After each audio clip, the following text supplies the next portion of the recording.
رسوله الكريم أما بعد فأعوذ بالله من الشيطان الرجيم بسم الله الرحمن الرحيم حتى إذا استيأس الرسل وظنوا أنهم قد كذبوا جاءهم نصرنا فنجي من نشاء ولا يرد بأسنا عن القوم المجرمين لقد كان في قصصهم عبرة لأولي الألباب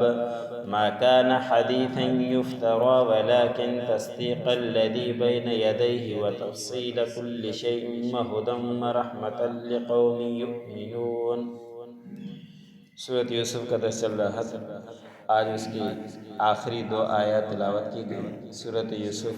الحمدللہ آج مکمل ہوئی۔ گزشتہ آیتوں کے اندر اللہ رب العزت نے فرمایا کہ تم زمین کے اندر پھرا کرو، دیکھا کرو کہ جو پہلے لوگ تھے انہوں نے وقت کے نبی کی نہ مانی، نافرمانیاں کی، تو ان کے کیا انجام ہوا، سارے ختم ہو گئے۔ اور جو نیکیاں کیا کرتے ہیں، جن کے لیے تقوی اختیار کرتے ہیں، ان کے لیے آخرت کا گھر بہتر ہے۔ کیا تم لوگ عقل نہیں رکھتے، غور و فکر نہیں کرتے؟ حقیقت یہی ہے کہ ہم انسانوں کو سوچنا چاہیے کہ کب سے دنیا قائم ہے اور کتنے ایسے تھے جو سارے ختم ہو گئے، اور ایک وقت ہمیں بھی آنا ہے اور یہاں سے آنکھیں بند ہونی ہیں، اگلے مراحل شروع ہو جائیں گے۔ تو اس کے بارے میں سوچتے ہوئے ہمیں تقوی بھی اختیار کرنا چاہیے اور اللہ رب العزت کا خوف بھی لانا چاہیے۔ آخرت والی زندگی اصل زندگی ہے، یہ دنیا امتحان کی جگہ ہے، ایک نہ ایک دن ہمیں معلوم ہے ختم ہو جانے والی ہے، تو ہمیں اس وقت کی تیاری کرنی چاہیے جو ابد الآباد زندگی ہے۔ آج کی آیت میں اللہ رب العزت نے فرمایا کہ جب رسولوں نے دعوت دی اور پیغام دیا اور پھر رسولوں نے اپنے گمان کے مطابق بتا دیا کہ یہ قوم نافرمان ہے، ان کے اوپر عذاب آنے ہی والا ہے، لیکن کچھ عذاب آنے میں تاخیر ہو گئی، تو کافر لوگوں نے یہ سمجھ لیا کہ یہ صرف ایسے ہی جھوٹی دھمکیاں تھی، ہمارے اوپر کوئی عذاب نہیں آنے والا، وہ اس طرح سمجھا کرتے تھے۔ پھر اللہ رب العزت نے فرمایا کہ ہماری مدد ان انبیاء اکرام کے پاس آ گئی، بس جو وقت انہوں نے ایک طرح سے اندازے سے دیا تھا وہ وقت تو نہیں آیا، لیکن جو وقت کے نبی کی بات کو نہیں مانتا اس قوم نے تباہ ہونا ہی ہے، تو اسی طرح یہ قوم بھی تباہ و برباد ہوگی۔ وہ ہمارا وعدہ جو ان کے ساتھ تھا، ہماری مدد وہ آ گئی۔ پھر اللہ رب العزت نے فرمایا کہ جن کو ہم چاہتے ہیں ان کو نجات دے دیتے ہیں، اور جن کو ہم چاہتے ہیں پھر ان کے اوپر عذاب آتا ہے، وہ تباہ برباد ہو جاتے ہیں۔ پھر اللہ نے ایک ضابطہ بیان فرما دیا کہ جب عذاب آ جاتا ہے پھر اس قوم مجرم قوم سے وہ عذاب ہٹایا نہیں جاتا، بس تھوڑی تاخیر ہوتی رہتی ہے، تو وہ ڈھیل اللہ رب العزت دیتے ہیں کہ ہو سکتا ہے کہ یہ لوگ راہ راست پر آ جائیں، لیکن جب راہ راست پر آنے والے نہیں ہوتے تو پھر اللہ رب العزت نے فرمایا کہ پھر عذاب جو آتا ہے تو پھر قوم سے ہٹایا نہیں جاتا۔ اگلی آیت میں اللہ رب العزت نے فرمایا کہ اس یوسف علیہ السلام کے قصے کے اندر بھی، اور اسی طرح جو گزشتہ انبیاء اکرام کے قصے گزرے ہیں، حضرت لوط علیہ السلام کا، حضرت نوح علیہ السلام کا، حضرت ابراہیم علیہ السلام کا، ان تمام قصوں کے اندر عبرت ہے۔ عبرت حاصل کرنی چاہیے، ان لوگوں کے لیے عبرت ہے جو عقل رکھتے ہیں، غور و فکر کرتے ہیں، سمجھ رکھتے ہیں، ایسے لوگوں کے لیے ان واقعات کے اندر، قصوں کے اندر عبرتیں ہیں۔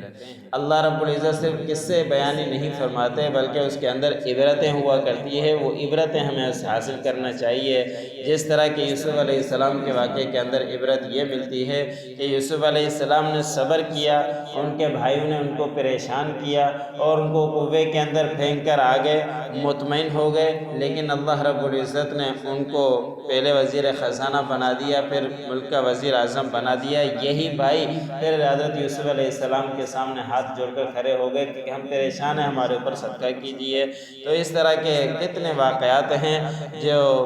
اس کے اندر ہمارے لیے عبرتیں ہوا کرتی ہیں۔ کرنا وہ لوگ کیا چاہتے تھے، ہوا کیا، اور ان کے سامنے یوسف علیہ السلام کے سامنے ہاتھ جوڑ کر آخر میں وقت میں کھڑے ہو گئے۔ آگے اللہ رب العزت نے فرمایا کہ یہ جو قرآن کی باتیں ہیں، یہ جو بیان کی جاتی ہیں، یہ نہ گھڑی ہوئی نہیں ہے کہ کوئی ایسے گھڑ کر لے کر آ گیا ہو، بلکہ یہ تصدیق کرتی ہے ان کے باتوں کی بھی جو ان سے پہلے گزری ہیں،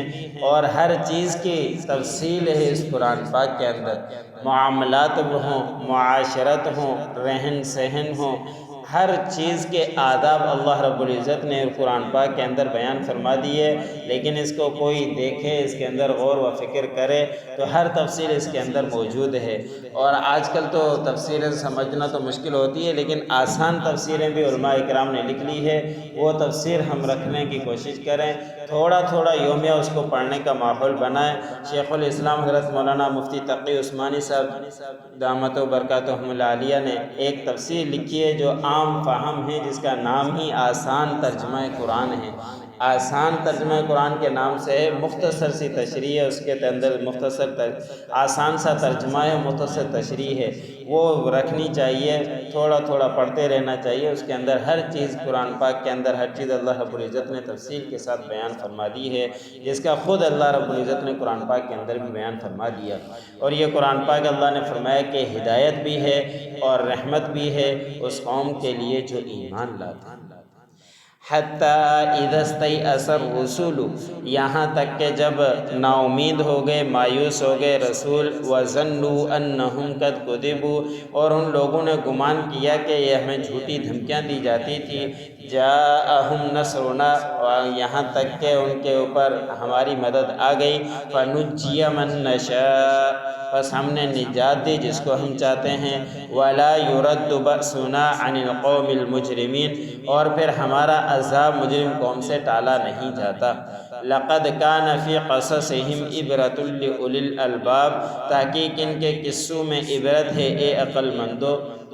ما كان حدیثا یفترا، نہیں ہے یہ قرآن پاک کی باتیں ایسی کہ گھڑی گئی ہوں، ولكن تصدیق الذی بین یدیہ، لیکن یہ تصدیق بیان کرتی ہے جو اس سے پہلے تورات، زبور، انجیل گزری ہے۔ وتفصیل کل شیء، اور ہر چیز کی اس کے اندر تفصیل ہے۔ وہدی ورحمۃ لقوم یؤمنون، اور ہدایت ہے اور رحمت ہے اس قوم کے لیے جو ایمان لاتی ہے۔